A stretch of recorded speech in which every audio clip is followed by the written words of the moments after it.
সুন্দরের প্রতিচ্ছবি যে মুখ, সে মুখই এখন বোঝা হয়ে দাঁড়িয়েছে কাজলের। মুখের নিচে ঝুলে পড়েছে বিশাল মাংসপিণ্ড, যার কারণে খাওয়া, কথা বলা, এমনকি শ্বাস নিতেও এখন কষ্ট হয় তার। ছোটবেলা একটা আরো ডাক ছিল, কেমন আমি আগে 2 সপ্তাহ দেখতে পারতাম, আমি 1 সপ্তাহে ঘুরি। খাইতেও সমস্যা হবো, ঘুমাইতেও সমস্যা হবো, কথা বলতেও সমস্যা হবো, রাস্তায় দেওয়ারে পোলা বানাও ধরা। শুধু কাজল নন, একই রোগে আক্রান্ত হয়েছেন তার গর্ভধারিণী মা শাহানা খাতুন। গালের পাশে জন্ম নেওয়া টিউমার নেমে এসেছে বুক পর্যন্ত। এছাড়া তার সারা দেহে রয়েছে অসংখ্য ছোট ছোট গুটি। এর ফলে মা ও ছেলের জীবনে নেমে এসেছে কালো মেঘ। আমার যেমন অবস্থা, আমার ছেলেটারও এমন অবস্থা। আমার ছেলেটা বাইরে কারণে কত মানুষের দেখলে ধরা, ফলাইয়া থাকে, ডুবাইয়া থাকে, ধরায় বাইরে মানুষের ধরা। শুধু আসলাম বলে এটা শুধু আসি, শুধু তার হর 3 দিন বয়স হয়েছে, নিচে নামিয়ে ওজন লাগবে, গলা হুড়া হরে নাই, কাল সামরা উঠতেছে, কাল সামরা উঠতে 2 যন্ত্রণা হবে। নেত্রকোনার বারহাটি উপজেলার অতিথিপুর গ্রামের বাসিন্দা কাজল মিয়া ও তার মা শাহানা খাতুন, মা ছেলে দুজনেই আক্রান্ত এক বিরল ও ভয়াবহ টিউমারে, যা ধীরে ধীরে কেড়ে নিচ্ছে তাদের স্বাভাবিক জীবনযাপনের ক্ষমতা, এমনকি বেঁচে থাকার শেষ আশাটুকু। জন্মের সময় কাজলের মুখ ছিল ছোট্ট একটা টিউমার। বয়স বাড়ার সঙ্গে সঙ্গে সেই টিউমার ঢেকে দেয় তার মুখমণ্ডল ও চোখ। ফুটে ওঠে বিকৃত এক চেহারা, যার ফলে গ্রামের সাধারণ মানুষও তার থেকে দূরত্ব বজায় রাখে। এজন্য ঘর থেকেও বের হতে ভয় পান কাজল।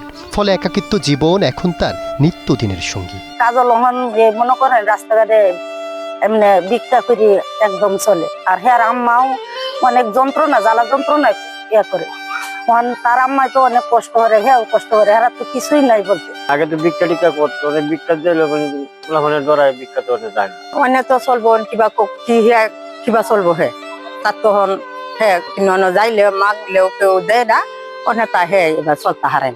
মানুষের জয় আমরা নিজে করে আমার বাচ্চা যায়। এদিকে পরিবারের একমাত্র উপার্জনক্ষম কাজলের বাবা মিরাজ আলী, কাজলের ছোট ভাই আফজালও সাধ্যমতো সাহায্য করেন পরিবারকে। তবে দিনমজুরের কাজ করে যেখানে সংসার চালাতেই হিমশিম খেতে হয়, সেখানে চিকিৎসার খরচ বহন করা তাদের জন্য দুঃসাধ্য।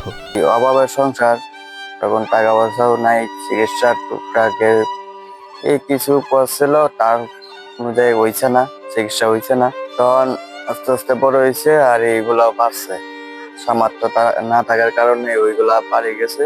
এভাবে দিন চলতেছে, আর এখন অসুবিধার মধ্যে পড়ে গেছে। মাঝে মাঝে রাত্রে ঘুমানোর সময় প্রায় সময় ব্যথা আসে, ঘুমাইতে পারে না ঠিকঠাক মতনে, এক কাতে ঘুমা, আবার ওপর কাতে ঘুমাইতে পারে না, খুব অসুবিধা হয় প্রায় সময়। মাঝে মাঝে আমার মার যে ওইগুলা হয়েছে, ওইটা আমাদের রক্ত বাইরে, প্রায় সময় রক্ত বাইরে। বড় বাচ্চা হয়েছে, বড় বাচ্চাকেও এরকম একটা সমস্যা দেওয়া দিছে, টিউমার হয়েছে, নাক কাজ উঠলে টান মারছে, হ্যাঁ চলতে যেতে খুব সমস্যা হয়ে দাঁড়াইছে।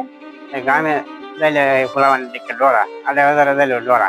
একদিকে দারিদ্রতা, অন্যদিকে দুরারোগ্য ব্যাধির নির্মমতা, সব মিলিয়ে নিঃশেষ হয়ে যাচ্ছে এই পরিবারের বেঁচে থাকার আশা। এমন পরিস্থিতিতে বেঁচে থাকার জন্য মানবিক সহায়তা কামনা করছেন অসহায় এই পরিবারটি।